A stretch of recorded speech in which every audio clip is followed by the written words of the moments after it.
tayo ngayon. Hello guys, may bago kaming alaga na baka. Bali, yung alaga namin na baka is lalaki. Ngayon, hindi naman siya dadami kasi lalaki at saka isa lang daw yung itlog. Kaya naisipan namin na ipagpalit siya ng babae. Ngayon, nakakita kami ng babae. Bili daw nito sa mamimili 16,000. Mali ito kaysa sa amin. Malaki naman yung sa amin. Nagdagdag lang sila ng 2,500. Pero okay na rin kasi sa tingin namin ang baka na to is anak siya ng malalaking lahi na baka. Kaya ito ngayon, hindi rin kami nagsisisi kasi yung baka masyado siyang yung maamo. Masyado siyang maamo. Hindi siya katulad ng ibang baka na kapag hinihipo mo, hindi mo mahihipo kasi tumatakbo. Eh siya naman, hindi. Parang sanay siya ng tao. Kaya ito kami ngayon, hipo-hipo lang. Hipo para masasanay yung bagong baka namin. Kasi pag pinalad, pag lumaki to, syempre, pag babae, manganganak. So, madagdagan naman yung baka namin. Kahit talo kami, kasi malaki yung baka namin na lalaki.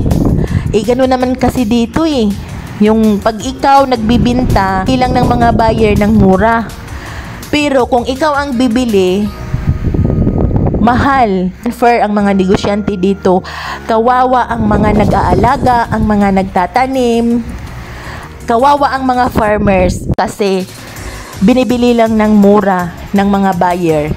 Ganito sa probinsya. Sana maging patas din ang pamumuhay ng probinsya. Kasi kawawa talaga yung mga farmers, yung mga magsasaka, yung mga may mga alaga ng hayop.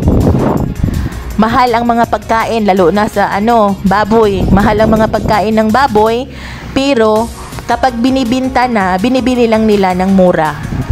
Ganon din sa baka, inaalagaan ng may-ari ng katagal-tagal. Tapos, pag ibibinta na, bibilhin lang din nila ng mura. Babaratin pa, sasabihin, payat daw yung baka mo, kisyo ganito, ganyan. Malulugi daw sila, konti lang daw yung ginansya nila. Pero sa totoo, doble pa yung kita nila. Ganon sila ka mga swapang. Pero no choice tayo guys, kaming mga mahihirap, pumapayag lamang para pabinta rin yung mga alaga kahit lugi. At ang kumikita, yung mga buyer lamang.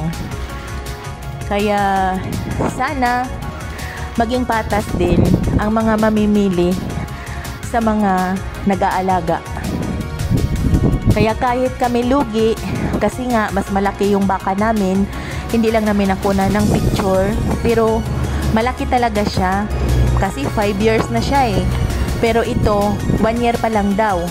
Nabili daw nila doon 16,000. Ngayon, yung baka namin, ang bili lang daw nila is 18,000 kasi daw payat, daming dahilan, lalaki, matanda na daw.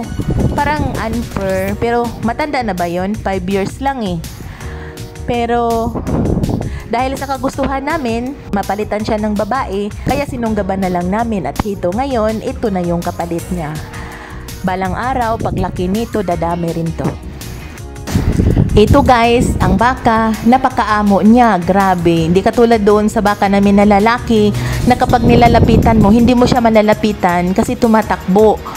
Takot ng tao, pero ito siya, napakaamo niya. Siguro sanay siya, na lagi siguro siyang hinihipo-hipo ng amo niya, yung unang may-ari nito. Kaya ganito siya, hindi siya gumagalaw, nakakaamis. At hindi naman din nakakapanghinayang na siya yung kapalit sa baka namin. Grabe. Ngayon lang ako nakakita ng baka na ganito kaamo. Hindi siya tumatakbo. Napakabait niya. Para din siyang tao. Sobra. Grabe.